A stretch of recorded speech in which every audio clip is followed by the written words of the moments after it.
என்னுடை வஞ்சக இயற்கை யாவையும் பொன்னுடை விடையினோய் பொறுத்து கொண்டு நின் தன்னுடை அன்பர்தம் சங்கம் சார்ந்து நான் இன்னுடை புகழ்தனை நிகழ்த்த செய்கவே.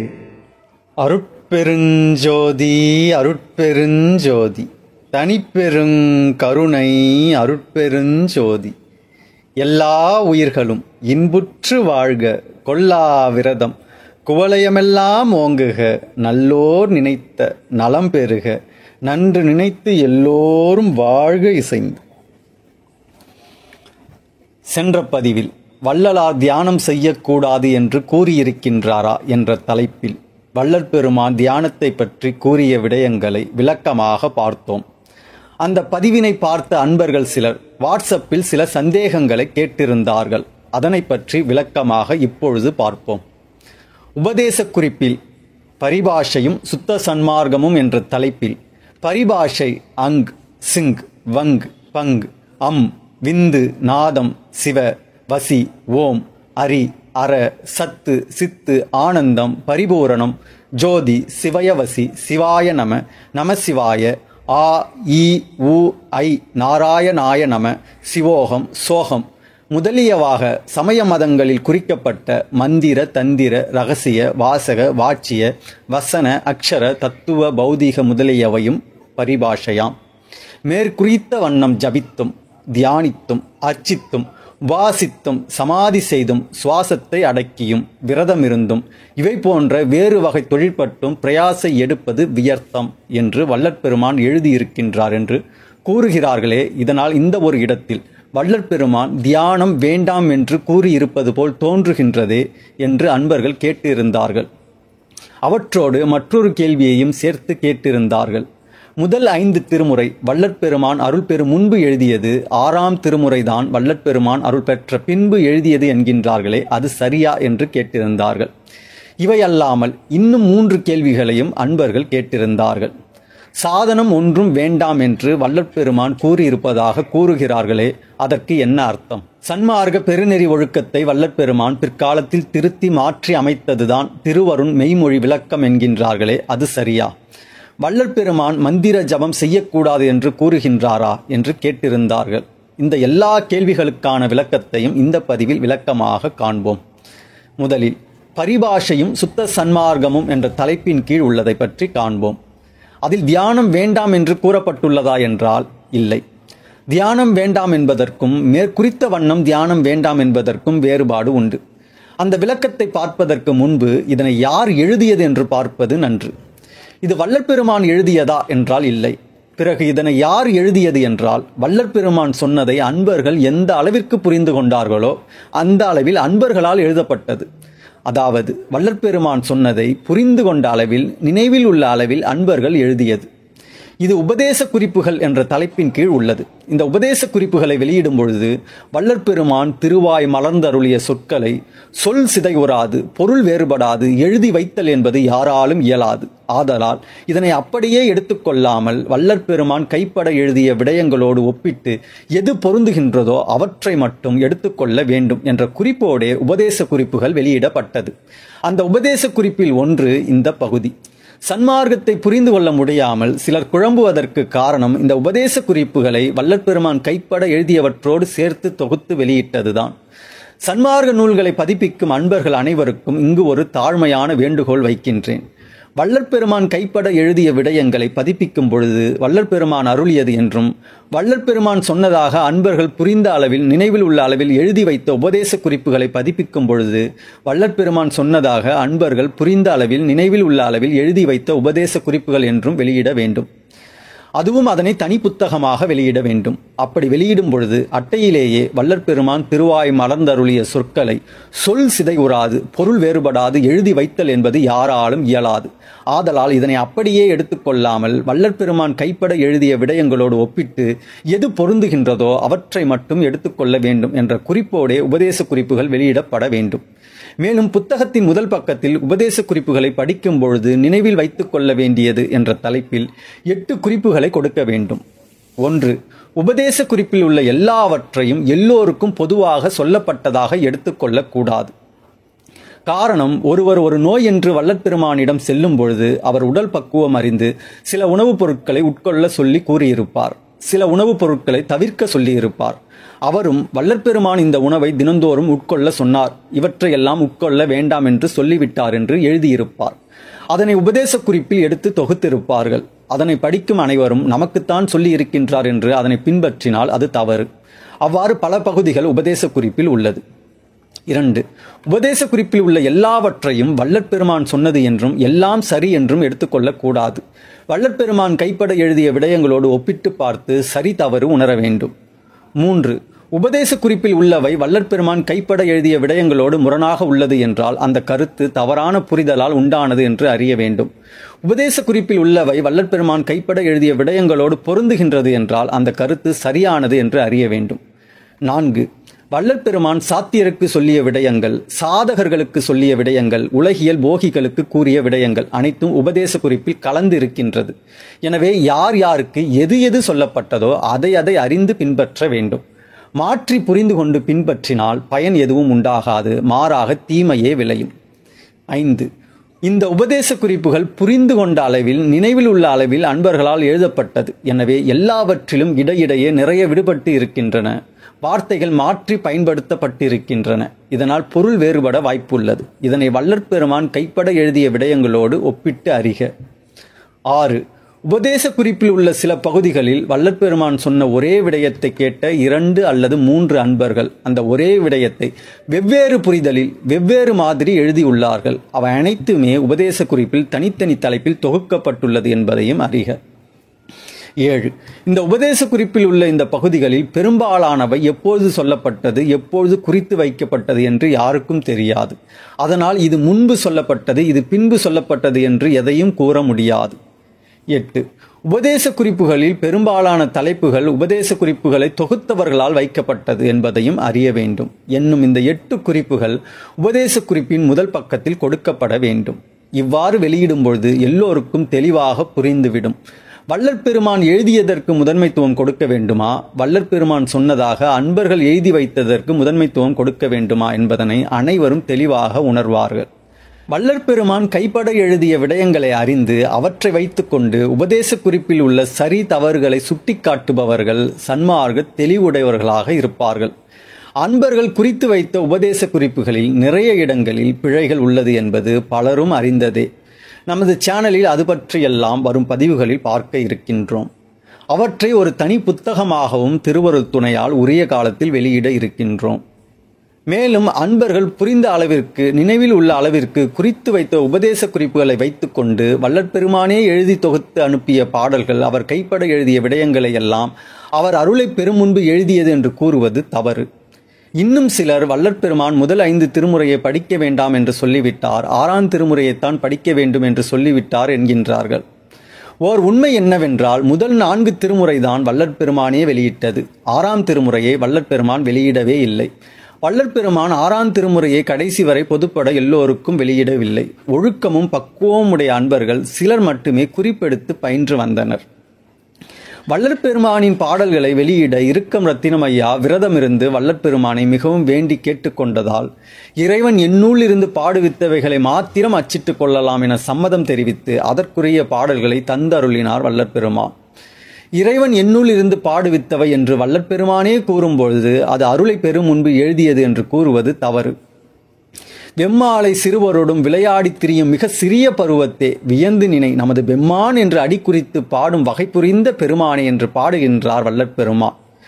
விளையாடி திரிய வேண்டிய பருவத்திலேயே இறைவனை வியந்து பாடும் வகையை இறைவன் தனக்கு தந்தான் என்று பாடுகின்றார். வள்ளற்பெருமான் அதுவரை எழுதிய பாடல்களை 6 திருமுறைகளாக தொகுத்தார் வள்ளற்பெருமானின் மாணாக்கரான தொழூர் வேலாயுதனார். முதல் 4 திருமுறைகள் 1867 வள்ளற்பெருமானால் வெளியிடப்பட்டது. அப்பொழுது 6ஆம் திருமுறையாக தொகுக்கப்பட்ட பாடல்களை தற்பொழுது வெளியிட வேண்டாம் என்று கூறியிருந்தார் வள்ளற்பெருமான். வள்ளற்பெருமான் அதன் பிறகு எழுதி வந்த பாடல்களை எல்லாம் 6ஆம் திருமுறையில் சேர்க்கப்பட்டது.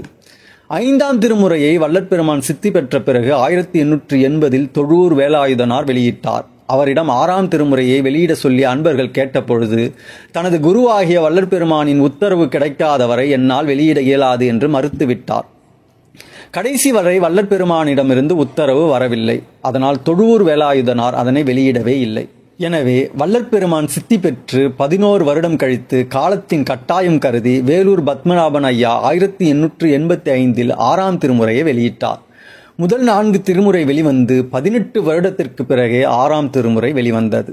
பக்குவமில்லாதவர்கள் கையில் 6ஆம் திருமுறை வந்தால் அதனுடைய பாரத்தை அவர்களால் தாங்கிக் கொள்ள முடியாமல் அகங்கரிக்க தொடங்கி விடுவார்கள். கிடைத்த வரமே பக்குவமில்லாதவர்களுக்கு சாபமாகும் என்பதாலே வள்ளற் பெருமான் அதனை பொதுப்பட வெளியிடவில்லை. எனவே வள்ளற் பெருமானே வெளியிட்டது முதல் 4 திருமுறைகள் தான் என்று உணர வேண்டும். உண்மையில் வள்ளற் பெருமான் முதல் 5 திருமுறை வேண்டாம் என்று கருதி இருந்தால் தொகுக்கப்பட்டிருந்த 6ஆம் திருமுறையை முதலில் பதிப்பிக்க சொல்லியிருப்பார். ஆனால் வள்ளற் பெருமான் கடைசி வரை பதிப்பிக்க சொல்லவில்லை. இதுவரை வெளிவந்த முதல் 4 திருமுறைகளை யாரும் படிக்க வேண்டாம் என்று அன்பர்களுக்கு கட்டளைகள் அல்லது அறிவிப்புகளை எழுதி அனுப்பியிருப்பார். கடைசி வரை வள்ளற் பெருமான் அப்படி எதுவும் அனுப்பவில்லை. வள்ளற் பெருமான் எந்த ஒரு மாற்றத்தை கொண்டு வர விரும்பினாலும் அதனை கட்டளைகளாக அல்லது அறிவிப்புகளாக எழுதி அன்பர்களுக்கு அனுப்புவார் என்பது எல்லோருக்கும் தெரிந்ததே. ஒரு சின்ன பெயர் மாற்றத்திற்கு கூட வள்ளற் பெருமான் அறிவிப்பாக அன்பர்களுக்கு எழுதி அனுப்பி இருக்கின்றார். அவருடைய கட்டளைகள் மற்றும் அறிவிப்புகளை படித்தவர்களுக்கு இது நன்கு தெரியும். ஆனால் 4 திருமுறையை வெளியிட்ட வள்ளற் பெருமான் அவற்றை படிக்க வேண்டாம் என்று எப்பொழுதும் எந்த கட்டளையும் அறிவிப்பையும் அனுப்பவில்லை. வள்ளற் பெருமான் எழுதிய கட்டளைகள், அறிவிப்புகள், அழைப்பிதழ்கள் ஆகியவற்றை எல்லோரும் படிக்க வேண்டும். வள்ளற் பெருமானின் கடிதம் போல் இவைகளும் வள்ளற் பெருமான் நமக்கு நேராக அமர்ந்து உபதேசிப்பது போல் இருக்கும். இந்த 6 திருமுறை பதிப்பு பற்றி மேலும் விளக்கமாக தெரிந்து கொள்ள சிவஜீவ காருண்யா அவர்கள் வடலூர் பெருவழி மேடையில் சன்மார்க்கம் பழகுவோர் முதல் 5 திருமுறைகளை படிக்க வேண்டுமா என்ற தலைப்பில் பேசிய பதிவினை பார்க்கலாம். அதில் இன்னும் சிறப்பாக இந்த விடயங்கள் எல்லாம் விளக்கப்பட்டுள்ளது. லிங்க் டிஸ்கிரிப்ஷன் மற்றும் கமெண்ட் செக்ஷனில் கொடுக்கப்பட்டுள்ளது. இப்பொழுது தியானத்திற்கு வருவோம். தியானத்தின் அவசியத்தை பற்றி திருவருட்பா 6 திருமுறைகள், கடிதங்கள், பெருநெறி ஒழுக்கங்கள், உபதேச குறிப்புகள் என்று எல்லாவற்றிலும் சொன்ன வள்ளற் பெருமான் தியானம் செய்யக்கூடாது என்று கருதி இருந்தால் எல்லா மாற்றத்திற்கும் கட்டளைகள், அறிவிப்புகள் எழுதி அனுப்பியது போல் தியானம் வேண்டாம் என்று கட்டளைகள், அறிவிப்புகள் எழுதி அனுப்பியிருப்பார். அப்படி எதுவுமே இல்லை. வள்ளற் பெருமான் கைப்பட எழுதிய அனைத்து விடயங்களும் தியானத்தின் அவசியத்தை உணர்த்துகின்றன. அன்பர்கள் எழுதி வைத்த உபதேச குறிப்பும் தியானத்தின் அவசியத்தை உணர்த்துகின்றன. அவற்றையெல்லாம் சென்ற பதிவில் விளக்கமாக பார்த்தோம். பரிபாஷையும் சுத்த சன்மார்க்கமும் என்ற தலைப்பின் கீழ் உள்ள உபதேச குறிப்பில் சில மந்திரங்களை எழுதி இது பரிபாஷை என்று முடித்து மேற்குறித்த வண்ணம் ஜபித்தும் தியானித்தும் பிரயாசை எடுப்பது வியர்த்தம் என்று குறிக்கப்பட்டு இருக்கின்றது. தவம் செய்யக்கூடாது என்பதற்கும் இப்படி தவம் செய்யக்கூடாது என்பதற்கும் வேறுபாடு உண்டு என்று நாம் சென்ற பதிவில் பார்த்தோம்.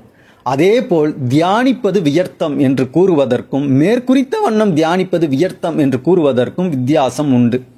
மேற்குறித்த வண்ணம் என்றால் மேற்சொன்ன முறையில் தியானிப்பது, ஜபிப்பது பயனற்றது என்று பொருள். மேலும் இங்கு இதனை குறித்து வைத்த அன்பரின் புரிதலே தவறானது. பரிபாஷையும் சுத்த சன்மார்க்கமும் என்ற இந்த பகுதி ஷடாந்த சமரச சுத்த சன்மார்க்கம் என்ற தலைப்பின் கீழ் சுத்த சன்மார்க்கம் யாதெனில் என்ற இடத்தில் சொல்லப்பட்ட சில விடயங்களை ஒரு அன்பர் புரிந்த அளவில் எழுதியிருக்கின்றார். ஷடாந்த சமரச சுத்த சன்மார்க்கம் என்ற தலைப்பின் கீழ் உள்ளதும் உபதேச குறிப்பில் தான் உள்ளது. அதனை வேறொரு அன்பர் புரிந்த அளவில் எழுதியதுதான்.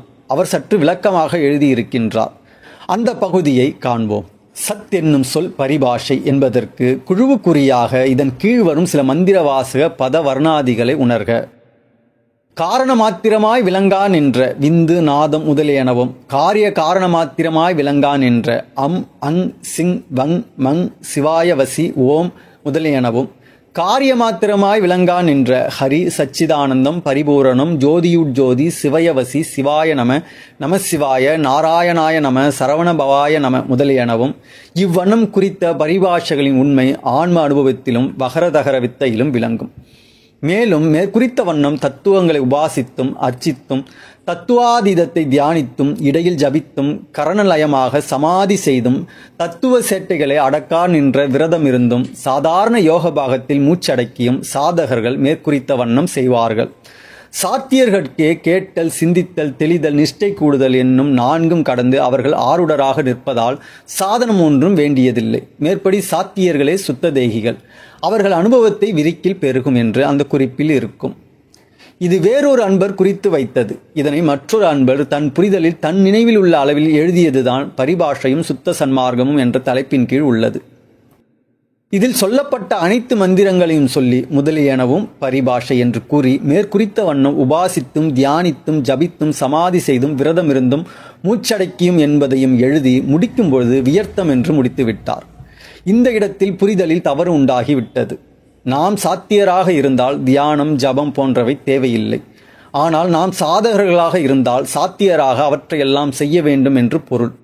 சாதகர்கள் தியானம் ஜபம் போன்றவை செய்வார்கள். சாத்தியர்களுக்கே கேட்டல் சிந்தித்தல் தெளிதல் நிஷ்டை கூடுதல் என்பது சாத்தியமாகும் என்று சொன்னதை தவறாக புரிந்து கொண்டு இவையெல்லாம் செய்யக்கூடாது என்று சொன்னதாக கருதி தவறாக குறிக்கப்பட்டு இருக்கின்றது.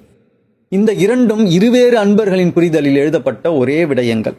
அந்த குறிப்பில் சில மந்திரங்களை கூறி அது பரிபாஷை என்கின்றார். பரிபாஷை என்பது இரகசிய மொழி. இந்த இரகசிய மொழி என்பது யாருக்கும் தெரியக்கூடாது என்று மறைத்து வைக்கப்படுவதா என்றால் இல்லை. அதனை தெரிந்து கொள்வதற்கு உரிய பக்குவ அறிவு நமக்கெல்லாம் உண்டாகவில்லை என்று அர்த்தம். சன்மார்க்கம் என்பதை சத் மார்க்கம் என்று பிரித்து சத் என்னும் சொல் பரிபாஷை என்று ஒரு குறிப்பில் குறிப்பிடுகின்றார் வள்ளற்பெருமான். குழுவுக்குறி என்ற சொல்லையும் பயன்படுத்துவார் வள்ளற்பெருமான். குழுவுக்குறி என்பது ஒரு குழு அல்லது ஒரு துறை சார்ந்தவர்கள் தங்களுக்குள் மட்டும் புரிந்து கொள்ளும் வகையில் பயன்படுத்தப்படும் சொற்கள்.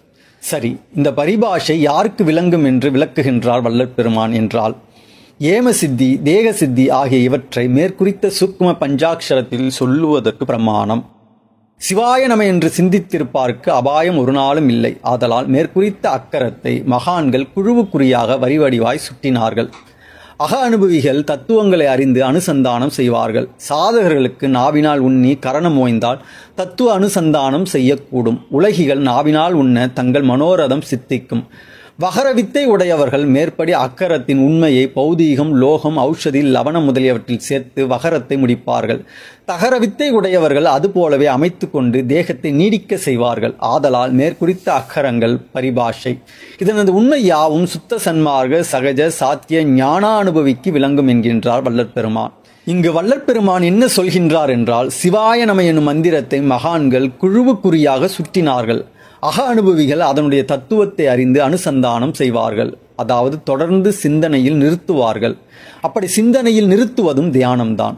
சாதகர்கள் நாவினால் உச்சரிப்பார்கள். இதனால் மனமுதலான கரணம் ஓய்ந்து தொடர்ந்து அதனை சிந்தனையில் நிறுத்துவது கைகூடும். உலகியலார் நாவினால் உச்சரிக்கும் பொழுது அவர்களுடைய உலகியல் ஆசைகள் நிறைவேறும். வகரவித்தை என்னும் ஏம சித்தி செய்பவர்கள் எல்லா பொருட்களிலும் மந்திரத்தை சேர்த்து ஆற்றலை பெருக்கி பொன்னாக மாற்றுவார்கள். தகரவித்தை என்னும் தேக சித்தி செய்பவர்கள் இந்த மந்திரத்தின் மூலம் தேகத்தை நீடிக்க செய்து பொன்னாக மாற்றுவார்கள். இந்த மேற்குறித்த அக்கரங்கள் பரிபாஷை, அதாவது இரகசிய மொழி. இந்த இரகசிய மொழியானது சுத்த சன்மார்க்க சகஜ சாத்திய ஞானானுபவிகளுக்கே விளங்கும் என்கின்றார் வள்ளற்பெருமான். வள்ளற்பெருமான் இப்படி கூறியிருக்க மந்திர ஜபம் செய்யக்கூடாது என்று வள்ளற்பெருமான் கூறியிருக்கின்றார் என்பது தவறு. உபதேச குறிப்பு மட்டுமல்ல, வள்ளற்பெருமான் எழுதிய 6 திருமுறை பாடல்களும் வள்ளற்பெருமான் எழுதிய மற்ற விடயங்களும் மந்திர ஜபம் செய்ய வேண்டியதின் அவசியத்தை உணர்த்துகின்றன. எவ்வுயிர் திரளும் என்னுயிர் எனவே எண்ணினல் இன்புற செய்யவும் அவ்வுயிர்களுக்கு வரும் இடையூற்றை அகற்றியே அச்ச நீக்கிடவும் செவ்வையுற்று உனது திருப்பதம் பாடி சிவசிவ என்று கூத்தாடி ஒவ்வொரு கலிப்பால் அழிவுறாது இங்கே ஓங்கவும் இச்சைகான் எந்தாய் என்று 6ஆம் திருமுறையில் பாடுகின்றார் வள்ளற்பெருமான். உயிர்களுக்கு வரும் துன்பத்தை எல்லாம் நீக்குவதும் சிவசிவ என்று கூத்தாடி அழிவுறாது ஓங்குவதும் தான் தனக்கு இச்சை என்று பாடுகின்றார். தூக்கம் வந்தபோதெல்லாம் பயத்தோடு படுத்தேன், மற்ற நான் எழுந்த போதெல்லாம் தொந்தமாம் பயத்தால் சிவசிவ தூக்கம் தொலைவது எக்காலம் என்று எழுந்தேன் என்கின்றது வள்ளற்பெருமானின் திருவருட்பா 6ஆம் திருமுறையில் மற்றொரு பாடல். தொண்டரோடு அண்டரும் கூடி போற்றியோ சிவசிவ போற்றி என்கின்றார். இளங்குரு வலித்த என் அருட்பெருஞ்சோதி என் குருவே பள்ளி எழுந்தருள்வாயே என்கின்றது மற்றொரு 6ஆம் திருமுறை பாடல்.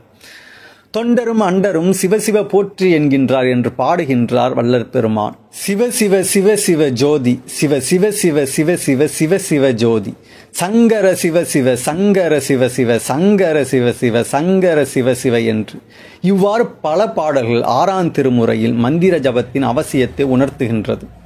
அருட்பெருஞ்சோதி அகவலிலும் 1311வது அடியிலிருந்து 1320வது அடி வரை 10 அடிகள் மந்திரங்களை பற்றி குறிப்பிடுகின்றார் வள்ளற்பெருமான்.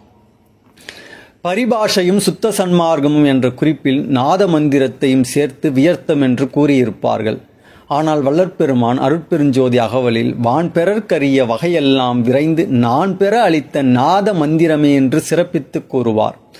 அகரமும் உகரமும் அழியா சிகரமும் வகரமும் ஆகிய வாய்மை மந்திரமே என்று ஓம் சிவ என்ற மந்திரத்தை குறிப்பிடுகின்றார் வள்ளற்பெருமான்.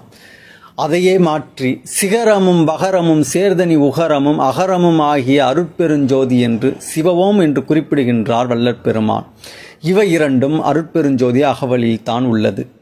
மேலும் 5 என 8 என 6 என 4 என 300 மறைமுறை மொழியும் மந்திரமே என்று அகவலில் மந்திரங்கள் பற்றி சிறப்பித்து குறிப்பிடுகின்றார் வள்ளற்பெருமான். 6ஆம் திருமுறை அனுபவ மாலையிலும் திருவண்ணம் கண்டளவே சிவசிவ என்றாங்கே என்று பாடுவார் வள்ளற்பெருமான். வள்ளற்பெருமான் எழுதிய மாலைகளிலேயே கடைசி மாலை அனுபவ மாலைதான். மேலும் இறைவனை மந்திரத்தால் பெற்ற மணியே என்பார். இறைவனையே மந்திரங்கள் ஆனானே என்பார். இவ்வாறு வள்ளற்பெருமான் கைப்பட எழுதிய பாடல்கள், கடிதங்கள், அன்பர்கள் குறித்து வைத்த உபதேச குறிப்புகள் அனைத்தும் மந்திர ஜபம், தியானம் ஆகியவற்றின் அவசியத்தை உணர்த்துகின்றன. எந்த இடத்திலும் ஜபம், தியானம் வேண்டாம் என்று கூறவில்லை என்று அறிய வேண்டும். அடுத்து, வள்ளற்பெருமான் அருளிய சன்மார்க்க பெருநெறி ஒழுக்கத்தை பிற்காலத்தில் திருத்தி எழுதியதுதான் திருவருண் மெய்மொழி விளக்கம் என்று கூறுகிறார்கள். அது சரியா என்றால் தவறு. பெருநெறி ஒழுக்கத்தில் இருந்த தியானம், தவம், யோகம் போன்ற வார்த்தைகளை வள்ளற்பெருமான் திருவருண் மெய்மொழியில் நீக்கி மாற்றி அமைத்து இருக்கிறார் என்று கூறுகிறார்களே, அது சரியா என்றால் அதுவும் தவறு. சன்மார்க்க பெருநெறி ஒழுக்கம், திருவருண் மெய்மொழி விளக்கம், இதில் எது முதலில் சொல்லப்பட்டது, எது கடைசியாக சொல்லப்பட்டது என்றால் பெரும்பாலும் உபதேச குறிப்பில் உள்ளவைகள் எப்பொழுது எழுதப்பட்டது என்று உறுதியிட்டு சொல்ல இயலாது. காரணம், அவற்றில் தேதி குறிப்பிட்டு இருக்காது. அதுபோல் திருவருண் மெய்மொழி விளக்கத்தில் தேதி இல்லை. ஆனால் சன்மார்க்க பெருநெறி ஒழுக்கத்தில் ஆங்கிரச வருடம் கார்த்திகை மாதம் 13ஆம் நாள் என்று தேதி இருக்கின்றது. அதாவது 25/12/1872. அதாவது வள்ளற்பெருமான் பேரின்ப சித்தி பெறுவதற்கு 13 மாதத்திற்கு முன்பு எழுதப்பட்டது. வெறுமனே இந்த உபதேச குறிப்பும் அதில் உள்ள தேதியை மட்டும் வைத்து பார்க்கும் பொழுது சன்மார்க்க பெருநெறி ஒழுக்கம் வள்ளற்பெருமான் சித்தி பெறுவதற்கு 13 மாதத்திற்கு முன்பு சொல்லப்பட்டதாக தோன்றும். ஆனால் அது உண்மையில்லை. 1872 ஒரு அன்பர் அதனை குறிப்பு எடுத்திருக்கின்றார். அந்த தேதியை குறித்து வைத்திருக்கின்றார். ஆனால் இந்த சன்மார்க்க பெருநெறி ஒழுக்கம் எப்போது வெளியிடப்பட்டது என்றால் 1867. திருவருட்பாவை கூட வள்ளற்பெருமானிடம் விரதமிருந்து பெற்றார்கள். ஆனால் வள்ளற்பெருமான் நமக்காக தானே முன்வந்து வெளியிட்ட 2 முதன்மையான விடயங்கள், ஒன்று ஜீவகாருண்ய ஒழுக்கம், மற்றொன்று சன்மார்க்க பெருநெறி ஒழுக்கம். ஜீவகாருண்ய ஒழுக்கம் தர்மசாலை துவக்க நாள் விழாவிலேயே வாசிக்கப்பட்டு அனைவருக்கும் வள்ளற்பெருமானால் விலக்கி அருளப்பட்டது. சன்மார்க்க பெருநெறி ஒழுக்கம் தர்மசாலையில் எழுதி வைக்கப்பட்டு அனைவருக்கும் உபதேசிக்கப்பட்டது. அன்றிலிருந்து இன்று வரை பெருநெறி ஒழுக்கம் தர்மசாலையில் எழுதி வைக்கப்பட்டுள்ளது. இதனை வள்ளற்பெருமானின் வரலாற்றில் ஒரு நிகழ்வு நமக்கு நன்கு உணர்த்தும். ஒரு நாள் தர்மசாலையில் ஆறுமுகம் ஐயா என்பவர் வள்ளற்பெருமானிடம் அற்புதங்களை செய்யும் குளிகை ஒன்றை பெற விரும்பினார். வள்ளற்பெருமான் 2 மிளகு அளவே உள்ள ஒரு குளிகையை அவரிடம் கொடுத்தார். அதனை வாங்கியவர் அதனுடைய பாரம் தாங்க முடியாமல் அதனை கீழே போட்டுவிட்டார். வள்ளற்பெருமான் சுவரின் மேல் எழுதப்பட்டிருந்த பெருநெறி ஒழுக்கத்தை காட்டி, முதலில் இதை பெற்றுக்கொள்ளுங்கள் என்றார் என்று வள்ளற்பெருமான் வரலாற்றிலும் பெருநெறி ஒழுக்கம் தர்மசாலையில் எழுதப்பட்டிருந்ததை உறுதி செய்கின்றது. சரி, திருவருண் மெய்மொழி விளக்கம் வள்ளற்பெருமான் எழுதியதா என்றால் இல்லை. வள்ளற்பெருமான் சொன்ன விடயங்களை ஒரு அன்பர் புரிந்து கொண்ட அளவு, அவர் நினைவில் இருந்த அளவு தொகுத்து எழுதியது. அப்படி தொகுத்தவரின் பெயர் அதில் இல்லை என்ற குறிப்பையும் அதனை வெளியிடும் பொழுது கொடுத்து இருப்பார்கள். அதனால் திருவருண் மெய்மொழி விளக்கம் உபதேச குறிப்போடு சேர்க்கப்பட்டு இருக்கும். இங்கு நடந்த பிழை என்னவென்றால், உபதேச குறிப்பை வள்ளற்பெருமான் கைப்பட எழுதியவற்றோடு சேர்த்து தொகுத்ததும் அதில் சன்மார்க்க பெருநெறி ஒழுக்கத்தை சேர்த்ததுமே காரணம். சன்மார்க்க பெருநெறி ஒழுக்கத்தை ஜீவகாருண்ய ஒழுக்கத்தோடு சேர்த்து தனி புத்தகமாக செம்பதிப்பாக பதிப்பித்து வெளியிட வேண்டும். அதில் பெருநெறி ஒழுக்கத்தின் தலைப்பில் வள்ளற்பெருமானே தர்மசாலையில் எழுதி வைத்து உபதேசித்தது என்று பதிவிட வேண்டும். மேலும் வள்ளற்பெருமான் முன்பு கூறியதிலிருந்து தியானம் போன்ற வார்த்தைகளை இங்கு வேண்டாம் என்று விட்டிருக்கின்றார் என்பார்கள். இங்கு விட்டது வள்ளற்பெருமான் இல்லை, வள்ளற்பெருமான் சொன்னதை உள்வாங்கி எழுதியவர், அல்லது வள்ளற்பெருமான் சொன்னதாக யாரோ சொன்னதை உள்வாங்கி எழுதியவர். வள்ளற்பெருமான் சித்தி பெறுவதற்கு 13 மாதத்திற்கு முன்பு 1872 ஒருவர் சரியாக எழுதுகின்றார் என்றால், இந்த திருவருண் மெய்மொழி விளக்கத்தை எழுதிய அன்பர் அதற்கு முன்பு எழுதியிருக்க வேண்டும். மேலும் திருவருண் மெய்மொழி விளக்கத்தை எழுதியவர் அவர் புரிந்த அளவில், நினைவில் உள்ள அளவில் எழுதியதால் நிறைய விடுபட்டிருக்கின்றன, நிறைய மாற்றப்பட்டு இருக்கின்றன. உதாரணமாக சில பார்ப்போம். வள்ளற்பெருமான் அருளிய சன்மார்க்க பெருநெறி ஒழுக்கத்தில் அசுத்த பரிசமில்லாது தயாவண்ணமாக பரிசித்தல் என்று இருக்கும். திருவொண்மெய்மொழியில் அந்த தயவு என்பதையே அவர் மறந்து குறித்திருப்பார். அதாவது அசுத்தங்களை தீண்டாதிருத்தல் என்று குறித்திருப்பார். அதனால் இங்கு வள்ளற்பெருமான் தயவு வேண்டாம் என்று மாற்றிவிட்டார் என்று எடுத்துக்கொள்ளக்கூடாது. இதுபோல் பல விடயங்களில் மாற்றம் இருக்கும். குரூரம் என்பதனை கொடூரம் என்று திருவருண் மெய்மொழி விளக்கத்தில் குறிக்கப்பட்டிருக்கும். ஜீவ உபகார நிமித்தமாய் சாதுக்கள் வாசஸ்தலங்களில் சஞ்சரித்தல், நல்முயற்சியில் கொடுத்தல் எடுத்தல் ஆதி செய்தல் என்ற ஒழுக்கத்தினை கலந்து திருவருண் மெய்மொழி விளக்க குறிப்பில் உயிர்களுக்கு உபகார நிமித்தமாய் கையால் உபகரித்தல் என்று குறித்து இருப்பார். ஆனால் வள்ளற்பெருமான் கைக்கான ஒழுக்கமாக அறத்தோடு பொருளை சம்பாதித்து எடுத்து கொடுப்பதை நல்முயற்சியில் கொடுத்தல் எடுத்தல் ஆதி செய்தல் வேண்டும் என்பார். மேலும் எருவாய்க்கான ஒழுக்கத்தை வள்ளற்பெருமான் மிக விளக்கமாக கூறியிருப்பார். அதில்தான் மூலாங்க பிரணவ தியானம் வரும். அவ்வளவு விடயங்களும் நினைவில் இல்லாமையால் திருவருண் மெய்மொழி விளக்கத்தை குறித்த அன்பர் மிக சுருக்கமாக நிறைய விடயங்களை விட்டு எழுதியிருப்பார்.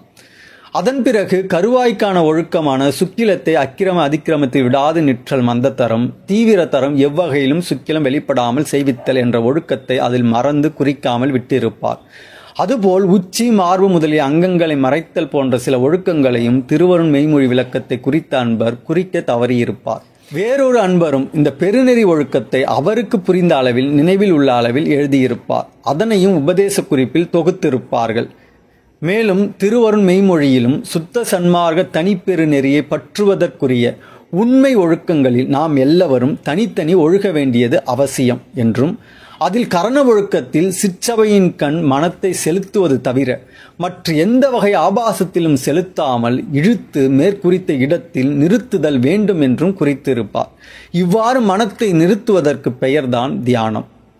அடுத்து சாதனங்கள் ஒன்றும் வேண்டாம். ஏதாவது ஒரு சாதனம் சொல்ல கேட்டு அதன்படி நடந்தால் சிறு ஒளி உண்டாம். அதை கண்டு பல்லிழித்து இருமாந்து கெட நேரிடும். ஆதலால் காலந்தாழ்த்தாது எல்லா உயிரையும் தன் உயிரை போல பார்க்கும் உணர்வை வருவித்துக் கொள்ளுதல் வேண்டும். இதுவே சாதனம். இந்த குணம் வந்தவன் எவனோ அவன்தான் இறந்தவரை எழுப்புகிறவன், அவனே ஆண்டவனும் ஆவான் என்று கூறியிருக்கின்றாரே வள்ளற்பெருமான். இந்த சாதனம் வேண்டாம் என்பது தியானம் வேண்டாம் என்று அர்த்தம் இல்லையா என்று கேட்டிருந்தார்கள். இல்லை, தியானம் என்பது சாதனம் மட்டுமல்ல, சத்விசாரம், பரோபகாரம் போன்ற எல்லா சாதனத்திற்கும் தேவையான ஒழுக்கம் என்று சென்ற பதிவிலேயே பார்த்தோம். இந்த பகுதியும் உபதேச குறிப்பில் தான் உள்ளது. சாதனம் ஒன்றும் வேண்டாம், மிக சரி. ஆனால் அது யாருக்கு என்று ஒரு அழகான விளக்கம் கொடுப்பார் வள்ளற்பெருமான். சாத்தியர்கட்கே கேட்டல், சிந்தித்தல், தெளிதல், நிஷ்டை கூடுதல் எனும் நான்கும் கடந்து அவர்கள் ஆருடராக நிற்பதால் சாதனம் ஒன்றும் வேண்டுவதில்லை என்பார்.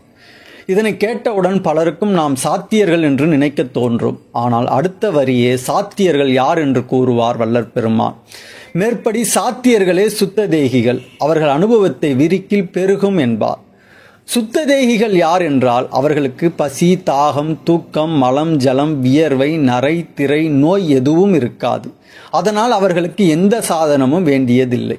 சரி, நாம் சாத்தியர்களாக தற்பொழுது இல்லை. நாம் சாத்தியராக வேண்டும். என்ன செய்ய வேண்டும் என்றால், மேற்சொன்ன வண்ணம் தத்துவங்களை உபாசித்தும் அர்ச்சித்தும் தத்துவாதீதத்தை தியானித்தும் இடையில் ஜபித்தும் கரணலயமாக சமாதி செய்தும் தத்துவ சேட்டைகளை அடக்கா நின்ற விரதம் இருந்தும் சாதாரண யோக பாகத்தில் மூச்சடக்கியும் சாதகர்கள் மேற்குறித்த வண்ணம் செய்வார்கள் என்பார் வள்ளற்பெருமான். சாத்தியராக சாதகர்கள் இவற்றையெல்லாம் செய்வார்கள். ஆனால் இவற்றையெல்லாம் ஜீவகாருண்ய ஒழுக்கம் இல்லாமல் செய்தால் ஒரு பயனும் இல்லை. எனவே எல்லாவற்றிற்கும் அடிப்படையும் ஜீவகாருண்ய ஒழுக்கம்தான், அதீதமும் ஜீவகாருண்ய ஒழுக்கம்தான். வள்ளற்பெருமான் சித்தி பெறுவதற்கு 13 மாதத்திற்கு முன்பு சன்மார்க்க பெருநெறி ஒழுக்கத்தை ஒரு அன்பர் குறித்திருந்தார் என்று பார்த்தோம். அதாவது ஆங்கிரச ஆண்டு கார்த்திகை மாதம் 13ஆம் தேதி. அதற்கு ஒரு நாள் முன்பு வள்ளற்பெருமான் ஒரு அறிவிப்பை வெளியிட்டிருப்பார். அதாவது ஆங்கிரச ஆண்டு கார்த்திகை மாதம் 12ஆம் தேதி. இந்த அறிவிப்பை பார்க்க வேறு சந்தர்ப்பம் எப்பொழுது கிடைக்கும் என்று தெரியாது. அதனால் அதனையும் இப்பொழுது பார்த்து விடுவோம். சன்மார்க்க சங்கத்தால் பழக்க விதி எச்சரிப்பு பத்திரிகை. ஆண்டவர் ஒருவர் உள்ளார் என்றும் அவர் பொதுப்பட உலகத்தில் உள்ளார் யாவரும் சன்மார்க்க பெரும் பயன் பெற்று நித்திய வாழ்வு வாழ்தற் பொருட்டு வெளிப்பட காரியப்படுகின்றார் என்றும், அது காலையில் நாமும் ஆன்மலாபத்தை பெற்றுக்கொள்வோம் எனவும் நம்பி இங்கே வசிக்கும் யாவரும் வழிபாடு விஷயத்தில் ஒரு தடையும் சொல்லாது ஒத்து இருத்தல் அவசியம்.